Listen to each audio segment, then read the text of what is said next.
Narendra Modi is visiting India's financial capital, Mumbai, tomorrow. He's expected to meet leading industrialists and CEOs and is also expected to address the Asian Infrastructure Investment Bank meeting tomorrow. As far as the meeting with India Inc. is concerned, do remember that India Inc. has been grappling with a range of problems.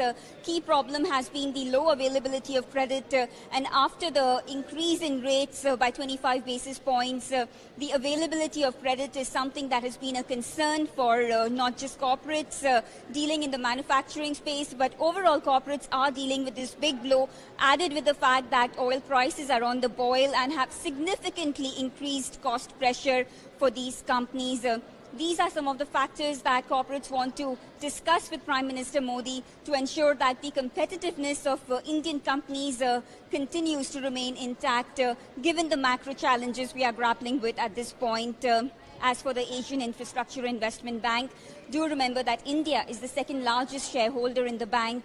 In fact, they have received close to $1.4 billion in form of financing of many infrastructure projects already. We are told that there are 9 projects in the pipeline. Add to this the fact that AIIB has already committed about $200 million to the infra fund. There are partnerships that India is scouting with AIIB, which would ensure development of infrastructure in India going forward. So clearly, the priority of the infrastructure segment for the Modi government continues to be on the forefront, and we see this being illustrated in the meeting of Prime Minister Modi with key stakeholders tomorrow.